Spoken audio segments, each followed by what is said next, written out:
ডাকঘর রবীন্দ্রনাথ ঠাকুরের একটি প্রতীকধর্মী দার্শনিক নাটক, যেখানে শারীরিক বন্দিত্ব, মানসিক মুক্তি, মৃত্যু ও আত্মিক স্বাধীনতার ধারণা গভীরভাবে প্রকাশ পেয়েছে। নাটকের কেন্দ্রীয় চরিত্র অমল, একজন অসুস্থ ঘরবন্দি শিশু। তার চারপাশে বাইরের পৃথিবীর সাথে যোগাযোগ সীমিত, তবুও সে কল্পনার মাধ্যমে এক বিশাল জগৎ তৈরি করে নেয়।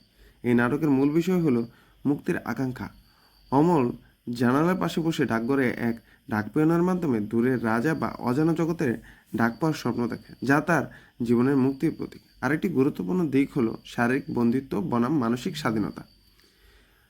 শরীরবন্দী হলেও অমলের মন কল্পনার মাধ্যমে মুক্তভাবে বিচরণ করে। নাটকের মৃত্যু প্রতীক অর্থ অত্যন্ত গুরুত্বপূর্ণ। শেষের দিকে ডাক আসা মানে অনেকের মৃত্যু, যা কষ্টের নয় বরং মুক্তির আহ্বান হিসেবে দেখানো হয়েছে।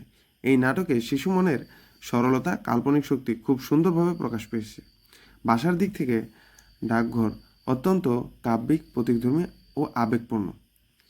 সংক্ষেপে বলা যায়, ডাকঘর নাটকে রবীন্দ্রনাথ ঠাকুর দেখিয়েছেন যে সত্যিকারের মুক্তি আসে শারীরিক সীমার বাইরে মানসিক ও আত্মিক স্বাধীনতার মাধ্যমে। ধন্যবাদ।